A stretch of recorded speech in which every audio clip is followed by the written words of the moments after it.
Assalamualaikum warahmatullahi wabarakatuh. Perkenalkan, saya Dina Mariana. Saya adalah salah satu dosen di Poltekkes Kemenkes Mamuju. Home base saya di program studi D3 Kebidanan, namun juga diamanahkan mengajar di program studi D3 Sanitasi. Adapun latar belakang pendidikan saya atau latar belakang keilmuan saya adalah ilmu kesehatan masyarakat pada konsentrasi bidang ilmu epidemiologi. Nah, pada kesempatan video ini saya akan menyampaikan pernyataan diri dosen dalam unjuk kerja Tridharma Perguruan Tinggi atau disingkat PDD UKT-PT bidang pengajaran pada salah satu mata kuliah yang saya ampuh, yaitu mata kuliah Surveillance Epidemiologi Lingkungan dengan menggunakan metode DIA, Delivery, Interaction, dan Assessment. Nah, sebelum saya menampilkan video pembelajaran dari mata kuliah ini, terlebih dahulu saya akan menyampaikan deskripsi atau gambaran umum terkait mata kuliah ini yang meliputi deskripsi mata kuliah, capaian pembelajaran, bahan kajian, sistem pembelajaran, metode pembelajaran, dan sistem penilaian berdasarkan rencana pembelajaran semester yang telah saya susun bersama dengan tim pengampuh pada mata kuliah ini. Adapun deskripsi mata kuliah ini adalah Surveillance Epidemiologi Lingkungan, merupakan mata kuliah wajib program studi D3 Sanitasi yang diajarkan di semester 3 yang memberikan kemampuan mahasiswa untuk mampu menguasai konsep dasar teori surveillance epidemiologi lingkungan, kemudian pelaksanaan surveillance berbasis pada masalah kesehatan lingkungan, pelaksanaan penanggulangan KLB atau wabah, serta diharapkan mahasiswa mampu melakukan pencatatan dan pelaporan surveillance. Selanjutnya, capaian pembelajaran pada mata kuliah ini yaitu yang pertama, capaian pembelajaran lulusan atau CPL Prodi yang dibebankan pada mata kuliah ini terdiri dari dua, yaitu pada akhir program diharapkan mahasiswa mampu menguasai metode surveillance lingkungan dan teknik komunikasi yang baik antara tenaga sanitasi dengan pasien yang bertujuan untuk mengenali dan memecahkan masalah kesehatan lingkungan yang dihadapi. Kemudian, mahasiswa diharapkan mampu menyusun laporan hasil proses kerja dan proses evaluasi secara akurat dan sahih terhadap kelompok kerja yang berada di bawah tanggung jawabnya. Yang kedua, capaian pembelajaran mata kuliah atau CPMK terdiri dari 4, yaitu yang pertama, diharapkan mahasiswa mampu menguasai studi atau penyelidikan epidemiologi. Yang kedua, diharapkan mahasiswa mampu menguasai konsep dasar, mekanisme terjadinya, dan faktor penyebab penyakit-penyakit berbasis lingkungan. Yang ketiga, mampu membedakan dan melaksanakan pencatatan dan pelaporan surveillance. Dan yang terakhir, diharapkan mahasiswa mampu menguasai konsep dasar dan pelaksanaan penanggulangan KLB atau wabah. Selanjutnya, terdapat 13 sub CPMK yang akan disampaikan selama 14 kali pertemuan. Yang pertama, sub CPMK 1 diharapkan mahasiswa menguasai konsep dasar epidemiologi, dan sub CPMK yang terakhir mampu melaksanakan penanggulangan KLB atau wabah. Terdapat 6 bahan kajian atau materi pembelajaran pada mata kuliah ini. Yang pertama, studi epidemiologi. Yang kedua, konsep dasar, mekanisme terjadinya, dan faktor penyebab penyakit-penyakit berbasis lingkungan. Yang ketiga, mengidentifikasi dan menganalisis penyebab penyakit pada sumber, lingkungan, dan manusia. Yang keempat, menentukan faktor determinan terjadinya penyakit pada manusia. Yang kelima, pencatatan dan pelaporan surveillance. Dan yang terakhir, yang keenam, konsep KLB atau wabah. Selanjutnya, untuk bahan pustaka terdiri dari dua, yaitu bahan pustaka utama dan bahan pustaka penunjang. Untuk bahan pustaka utama menggunakan pedoman pelaksanaan surveillance yang diterbitkan oleh Kementerian Kesehatan Republik Indonesia, kemudian berbagai buku referensi tentang surveillance epidemiologi lingkungan. Selanjutnya juga menggunakan berbagai buku referensi yang membahas tentang surveillance epidemiologi lingkungan. Di antaranya ada dua buku ber-ISBN yang telah saya tulis, yaitu epidemiologi lingkungan dan buku epidemiologi penyakit menular dan penyakit tidak menular. Selanjutnya, modul yang telah saya susun bersama dengan tim pengampuh pada mata kuliah ini. Kemudian untuk bahan pustaka penunjang yang saya gunakan sebagai pendukung bahan ajar, yaitu referensi jurnal ilmiah dari hasil penelitian saya yang telah dipublikasikan baik itu pada jurnal terakreditasi SINTA 3 maupun pada jurnal terakreditasi SINTA 2. Selanjutnya juga menggunakan berbagai referensi jurnal yang dapat diakses oleh mahasiswa melalui berbagai platform jurnal ilmiah seperti Garuda Kemendikbud dan juga Sains Direct yang telah dilanggang oleh Poltekkes Kemenkes Mamuju. Untuk sistem pembelajaran pada mata kuliah ini dilaksanakan secara hibrid, yaitu pembelajaran secara luring itu dilaksanakan secara langsung di ruang kelas, sementara untuk pembelajaran secara daring dilaksanakan melalui aplikasi Zoom Meeting. Selanjutnya untuk metode pembelajaran yang diterapkan pada mata kuliah ini terdiri dari yang pertama ceramah tanya jawab, kemudian diskusi kelompok, kemudian grup presentasi, kemudian demonstrasi, kemudian simulasi atau role play, dan selanjutnya proyek based learning atau PBL ataupun studi kasus berupa kunjungan lapangan di puskesmas. Adapun bentuk pembelajaran pada mata kuliah ini dibagi menjadi dua, yaitu pembelajaran teori 1 SKS dengan durasi 1 kali 50 menit tiap pertemuan, sementara untuk pembelajaran praktikum 1 SKS yaitu 1 kali 170 menit tiap pertemuan. Selain itu, mahasiswa diberikan kegiatan belajar mandiri dengan durasi 1 kali 60 menit pada tiap pertemuan, di mana dalam belajar mandiri ini diharapkan mahasiswa dapat mereview kembali materi yang telah diberikan dengan membaca modul, buku ataupun referensi yang lain berupa jurnal ilmiah. Kemudian untuk penugasan terstruktur, mahasiswa diberikan penugasan berupa menyusun resume materi, kemudian membuat paper berupa reflektif jurnal, kemudian menjawab soal-soal kasus, serta membuat makalah. Nah, biasanya di awal proses perkuliahan saya menggunakan aplikasi Mentimeter untuk mengukur pemahaman awal mahasiswa terkait materi yang akan saya ajarkan ataupun mereview kembali pemahaman mahasiswa terkait materi yang sudah saya ajarkan pada pertemuan. Selain itu, saya juga menggunakan aplikasi Socrative pada saat memberikan kuis di sesi akhir tiap pertemuan pada mata kuliah ini.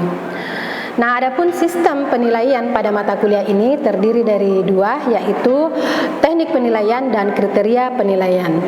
Untuk teknik penilaian pembelajaran teori terdiri dari partisipasi kelas, kemudian kuis, selanjutnya penugasan, UTS, dan UAS.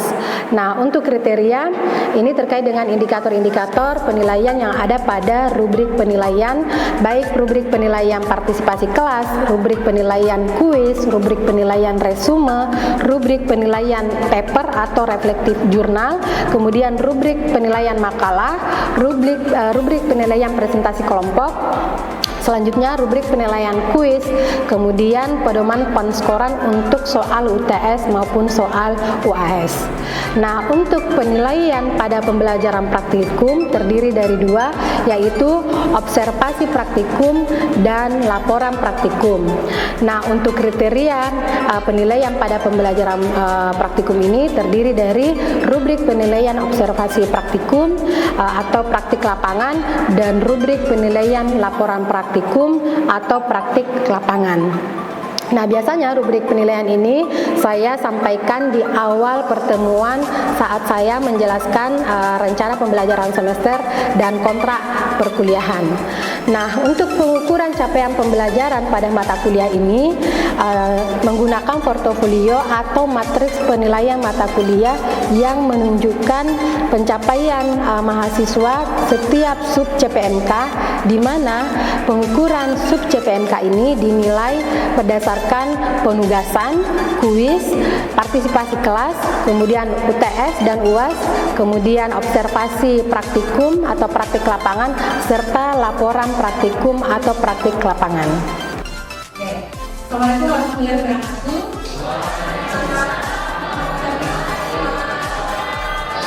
Selamat pagi semuanya.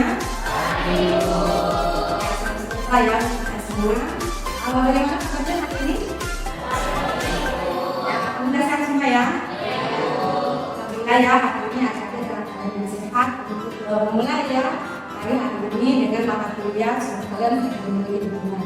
Nah, hari ini kita akan mulai ya masuk ke materi sub CPNK yang kedua, yaitu tentang studi epidemiologi. Jadi ini sudah sesuai ya dengan berdasarkan ya kontrak pembelajaran yang saya sudah sampaikan pada hari semua terkait dengan materi yang saya ajarkan pada sub CPNK yang kedua dari mata kuliah ini.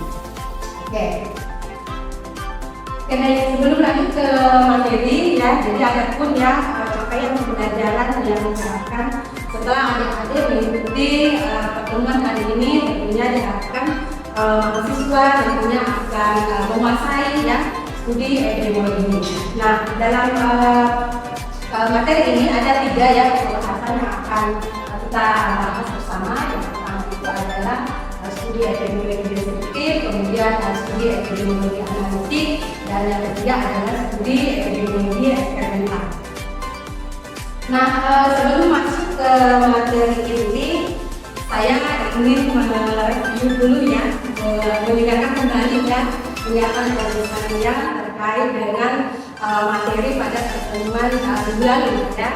Jadi alhamdulillah sebelum masuk ya pada pemahaman materi ini, adik-adik mesti paham dulu ya konsep dasar ya, paham dulu materi yang sudah disampaikan sebelumnya terkait dengan materi konsep dasar epidemiologi ya. Jadi menggunakan saya sudah jelaskan mulai dari definisi ya dari epidemiologi, kemudian tujuan, manfaat, kemudian penggunaan dan manfaat itu adalah sisi epidemiologi. Nah, untuk menyegarkan kembali ya teman-teman adik, saya mau tes ya. Ada nggak yang mau menyampaikan ya, mungkin menimbang ya suaranya ya, apa yang sudah adik pahami tentang epidemiologi. Minimal mungkin definisinya ya. Ada nggak yang bisa? Ada? Nggak usah malu-malu. Ayo. Kalau tidak ada yang katakan, saya yang menunjuk ya. Wahyu mungkin? Ya, silakan. Jadi, seperti yang saya dapat selama menjalankan epidemiologi ini dari sisi epidemiologi itu, yaitu penyebaran atau distribusi suatu penyakit. Oke, sip ya. Jadi tadi Pak Yu mengatakan bahwa epidemiologi itu adalah ilmu yang mempelajari penyebaran ya, kemudian juga disebut dengan distribusi ya, penyebaran dan prevensi dari sebuah masalah kesehatan atau penyakit. Ada yang lain yang menambahkan? Tadi sudah ada clue ya, distribusi. Ada yang ingin menambahkan jawaban dari Wahyu? Ya, kalau mungkin malu-malu ya. Oke, kali saja ya. Berikut saya ingin mengetes ya pemahamannya secara keseluruhan ya. Mohon adik-adik masuk nanti di aplikasi Navigator ya. Kemudian memasukkan kode ya sesuai dengan yang ada di atas. Dan silakan nanti adik-adik masukkan ya salah satu kata kunci ya definisi epidemiologi. Jadi saya kan sudah menyampaikan ya bahwa ada 3 kata kunci ya yang perlu kita ingat ya dalam memahami definisi epidemiologi ya. Jadi ada yang bisa menuliskan salah satunya atau bisa juga menuliskan semuanya ya. Oke, silakan ada deh. Tidak ada yang menjawab ya, potensi, kemudian ada jaminan ya, kemudian distribusi ya, ya. Kemudian ada yang menjawab masalah kesehatan, kemudian ada yang menjawab pola ya, kemudian penyakit. Oke, baik. Nah, dari batasan ya definisi epidemiologi tentunya kita bisa ya mulai kesimpulan ya, apa sih tujuan yang kita mempelajari epidemiologi atau apa tujuan kita melakukan studi epidemiologi. Nah, ini saya lihat ya, jadi saya bisa melihat yang pertama adalah dengan kita mempelajari epidemiologi atau ketika kita melakukan studi epidemiologi, maka kita akan mendapatkan gambaran ya dari masalah kesehatan ya yang menimpa suatu penduduk atau populasi. Yaitu tujuan yang pertama. Kemudian yang kedua adalah dengan kita melakukan studi epidemiologi, maka nantinya kita akan mengetahui ya penyebab ya atau faktor-faktor yang dapat mempengaruhi masalah kesehatan atau kejadian dari sebuah penyakit.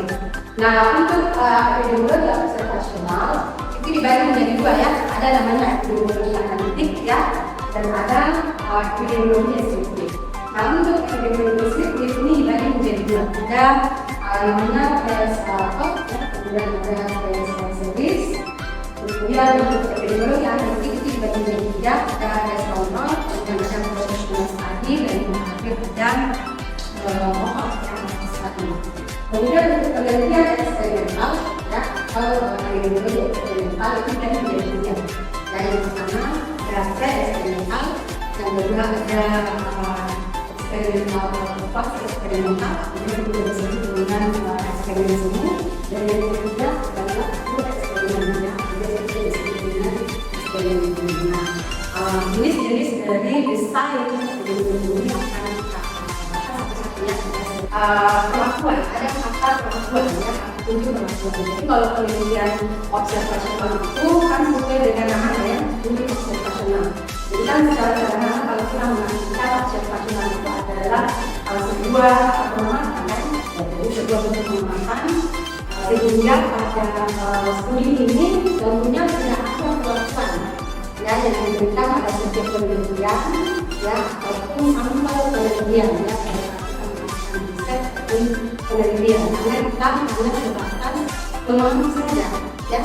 Nah, kalau eksperimental sebaliknya, jadi kalau penelitian eksperimental atau studi epidemiologi eksperimental itu akan melakukan yang diberikan pada kelompok subjek ya penelitian atau pada sampel ya penelitian kita. Jadi bedanya adalah ada yang diberikan perlakuan dan ada yang tidak diberikan perlakuan. Itu ya perbedaan mendasar ya mengenai epidemiologi observasional bedanya dengan epidemiologi. Jadi epidemiologi itu adalah sebuah studi ya atau ilmu ya yang mempelajari tentang frekuensi kemudian penyebaran suatu masalah kesehatan tanpa mengalami perlu mencari jawaban terhadap faktor-faktor penyebab timbulnya masalah kesehatan tersebut. Jadi sebenarnya untuk studi epidemiologi ini ya, kita fokusnya untuk tujuannya adalah untuk mengetahui frekuensi dengan distribusi. Ya. Jadi kalau kita dengan distribusi itu terkait dengan pola sebaran berdasarkan orang, waktu, dan tempat. Jadi intinya studi epidemiologi ini untuk menjawab pertanyaan ya siapa ya kemudian kapan dan di mana masalah kesehatan ini terjadi ya. Jadi ketika kita ingin melakukan sebuah studi epidemiologi tentu tujuannya adalah untuk mengetahui ya seberapa besar ya masalah bagaimana distribusinya ya dari masalah kesehatan ini yang menimpa penduduk atau populasi. Jadi yang lain itu adalah hasil daripada epidemiologi ya studi epidemiologi ini nantinya ya kita akan mampu merumuskan ya hipotesis tentang paparan ya sebagai faktor risiko atau kasus penyakit. Jadi ini studi epidemiologi ini sebenarnya adalah bisa menjadi penelitian awal kita ya, untuk kemudian kita lanjutkan ya dalam rangka ini membuka determinan ya dari masalah kesehatan. Jadi kalau kita ingin ya mengetahui faktor risiko penyebab dari masalah kesehatan, itu tentunya kita melakukan studi lanjutan dulu. Jadi pilihannya itu kita bisa melakukan studi epidemiologi dulu sebelum kita melakukan studi epidemiologi analisis ya. Jadi ada seperti itu. Saya ingin bertanya ya, kalau kita berbicara berdasarkan terkait dengan variabel penduduk ya, atau variabel demografi, kira-kira contohnya seperti apa? Variabelnya menyangkut orang, perempuan menstruasi ya, sehingga mungkin banyak yang jumpa perempuan. Tapi karena Anda itu akibatkan oleh kurangnya ya asupan ya gizi ya, ini kemudian apalagi tadi sudah ada variabel usia, kemudian kalau umur ya, kemudian umur usia, kemudian jenis kelamin, apalagi ini baru dua terkait dengan orang.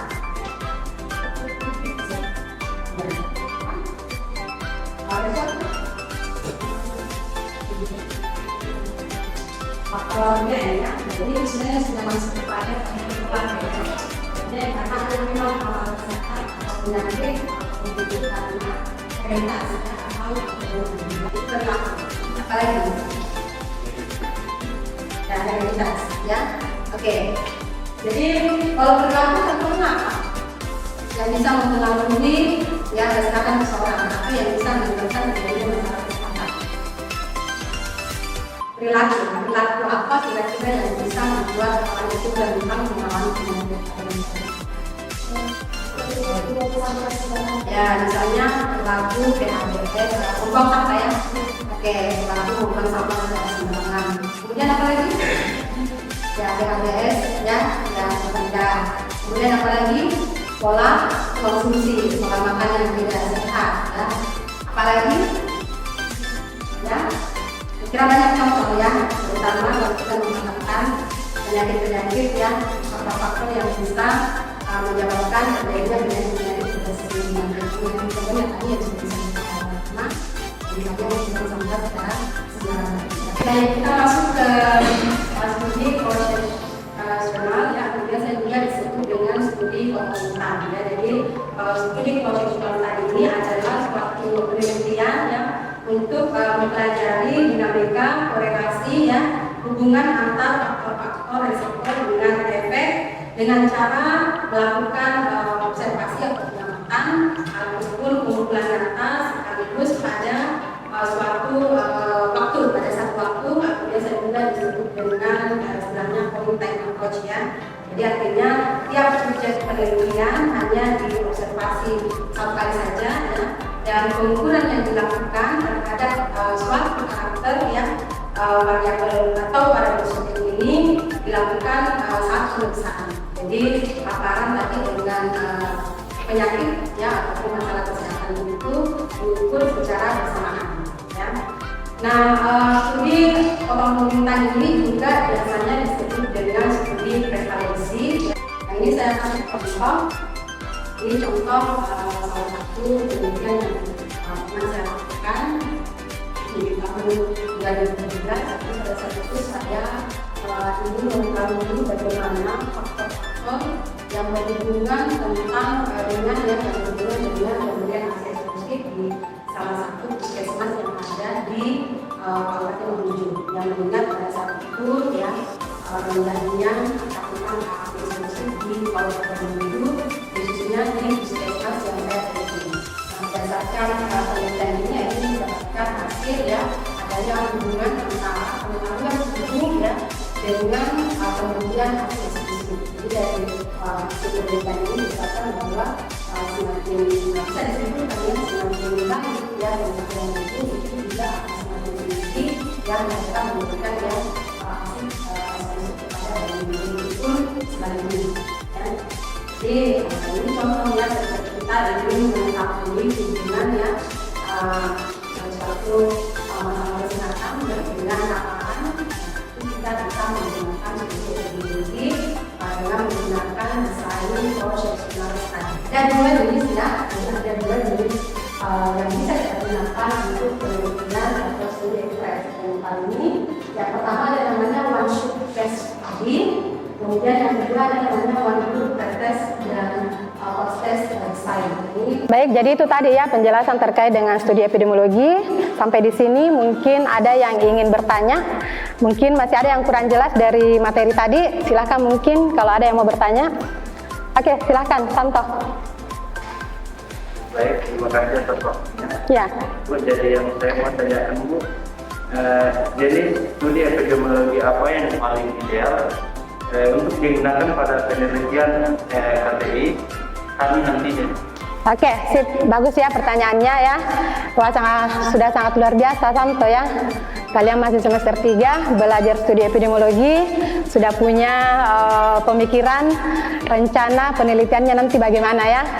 Ya, nanti kan ini KTI-nya di semester 6. Ya, jadi tadi bagus sekali pertanyaannya karena tadi memang ada berbagai ya jenis studi epidemiologi yang bisa dijadikan pilihan sebagai desain pada saat kita akan melakukan penelitian. Nah, kira-kira yang ideal untuk kami level D3 untuk KTI itu kira-kira yang mana, Bu? Ya, ini pertanyaan yang sangat bagus ya. Jadi kembali lagi saya sampaikan bahwa setiap jenis studi epidemiologi yang nantinya bisa dijadikan sebagai desain penelitian itu kan ada masing-masing kelebihan dan kekurangannya ya. Jadi setiap jenis studi epidemiologi itu ada kelebihan dan kekurangan seperti yang saya sampaikan tadi ya, sehingga dari semua jenis studi ini saya kira tidak ada yang sempurna ya, sama seperti manusia. Manusia itu punya kelebihan dan kekurangan, sama seperti ilmu tidak ada yang sempurna. Namun ketika kita bertanya yang mana yang paling ideal kalau kita ingin melakukan penelitian, nah itu semua tergantung pada tujuan penelitian adik-adik nantinya. Jadi karena nanti pada saat kita apalagi namanya melakukan penelitian, hasil penelitian kita itu harus menjawab ya tujuan dari penelitian yang sudah kita tentukan di awal, di mana desain penelitian ya dalam hal ini misalnya ketika kita memilih salah satu jenis studi epidemiologi itu harus sinkron, harus sesuai dengan tujuan penelitian kita. Contohnya ya tadi saya sudah sampaikan sebenarnya, contohnya ketika kita ingin mengetahui gambaran ya gambaran bagaimana kejadian penyakit DBD misalnya dari segi jumlahnya, kemudian mungkin dari segi penyebarannya berdasarkan orang, tempat dan waktu, itu tentu cocoknya menggunakan jenis studi epidemiologi deskriptif karena kita hanya ingin mengetahui gambaran ya kan, seperti yang saya sampaikan di awal ketika kita melakukan studi epidemiologi deskriptif ya, ataupun menggunakan desain penelitian deskriptif. Begitu misalnya kalau kita ingin mengetahui sebuah efek dari produk ataupun misalnya metode, misalnya ketika kita ingin mengetahui efektivitas efek pemberian madu misalnya terhadap peningkatan kadar HB pada ibu hamil, nah itu tentu cocoknya menggunakan desain apa? Tadi kan saya sudah jelaskan di awal ya, perbedaan studi epidemiologi observasional dengan eksperimental terletak pada apanya? Ya betul, perlakuan ya. Jadi cocoknya berarti kita menggunakan studi epidemiologi eksperimental. Jadi saya kira itu ya Santo, ketika kita ingin menentukan jenis studi epidemiologi yang bisa kita gunakan dalam desain penelitian KTI nanti ya harus berangkat di tujuannya dulu. Jadi langkah awal yang harus dilakukan itu menentukan dulu topik. Jadi sebelum tujuan kan harus ada topiknya dulu. Ya, menentukan topik itu kita harus berangkat dari analisis masalah. Jadi ingat ya, ketika kita ingin merencanakan penelitian harus melakukan kajian dulu, kajian awal ya, melihat masalah apa yang mau dijadikan sebagai dasar untuk melakukan penelitian sebelum menentukan tujuan penelitian. Nanti kalau sudah ada tujuan, baru kita bisa memilih ya desain studi epidemiologi apa yang cocok untuk penelitian kita. Saya kira itu mungkin ya jawaban dari pertanyaan Santo. Silakan masuk, ada pertanyaan ya. Ini tidak perlu didiskusi, silakan dijawab saja ya. Dalam hal ini ya membuat tes original ya, melakukan kritis terkait dengan jurnal penelitian. Jadi adik-adik diharapkan mencari yang salah satu jurnal, baik jurnal nasional maupun jurnal internasional yang terkait dengan penelitian atau studi epidemiologi. Oke, baik, demikianlah pertemuan kita hari ini. Terima kasih banyak atas perhatian sekalian, dan saya akhiri dengan ucapan wassalamualaikum warahmatullahi wabarakatuh.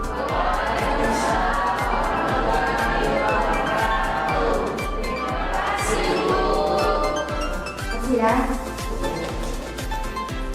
Nah, demikianlah cuplikan video pembelajaran yang telah saya lakukan. Semoga bermanfaat. Wassalamualaikum warahmatullahi wabarakatuh.